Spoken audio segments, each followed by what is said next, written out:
This is no small task. There's a lot of trust to be built with LeBron James.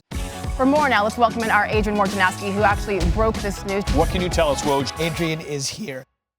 Magic Johnson had a lot to say in his visit on First Take. And I thought in the end, as much as it might have been an indictment of the Lakers organization, the dysfunction that started at the top with GD Buss, I thought it was as much, maybe even more, of an indictment of Magic Johnson and the job and the atmosphere, the culture that he created with the Lakers. Magic Johnson allowed there to be a leadership vacuum with LA.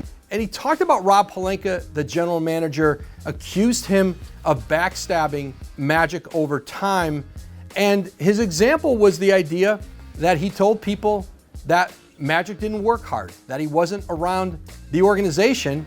And yet Magic admitted, well, that was the case. But if Magic's idea of backstabbing is someone in the building saying that Magic's not around when he's not around, what happens when you're the president of an organization? People want to have meetings. They want to talk through decisions.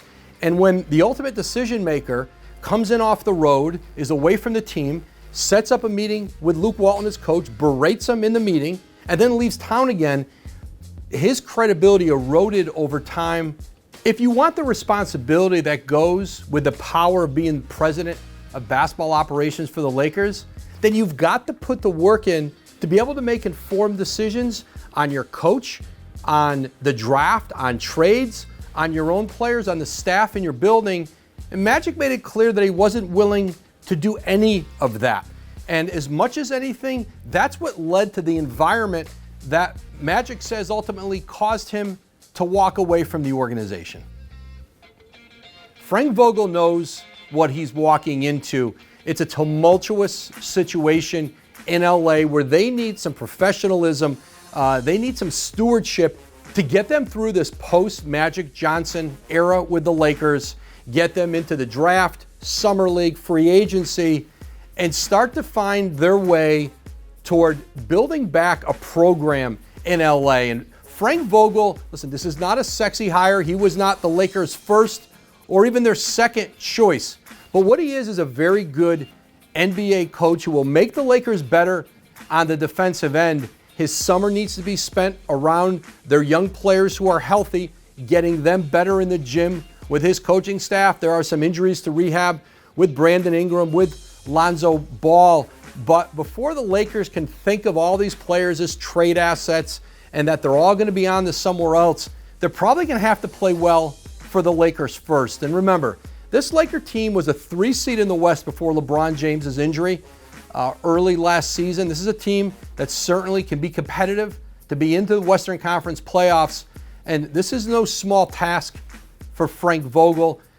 There's a lot of work to be done. There's a lot of trust to be built with LeBron James and some of the other players on that Lakers team. But what the Lakers do have here is a professional coach and a program builder, and they need that now more than ever. In just the minutes prior to New Orleans winning the draft lottery in Chicago, getting the chance to draft Zion Williamson, #1 overall, I spent some time with the Pelicans' new Executive Vice President of Basketball Operations, David Griffin, and he called what was about to happen. Now, it was, I think, more enthusiasm than necessarily confidence, but he said, hey, we're going to win the lottery tonight. We're going to get it Zion, and then we're going to help convince Anthony Davis to want to stay in New Orleans. And that certainly was his goal. And the example and the blueprint that Griffin used with me, he looks at Oklahoma City with Paul George. He looks at Toronto with Kawhi Leonard. But the way Griff has looked at the situation in New Orleans is that he's new to it. He just got here. And all the reasons that led Anthony Davis to ask for a trade last season occurred before his regime took over in New Orleans, and getting that #1 overall pick, having the chance to sell a future with Zion Williamson, it buys David Griffin some time right now. And remember, Anthony Davis is under contract. They don't have to trade him at the draft. They don't have to trade him before free agency on July 1.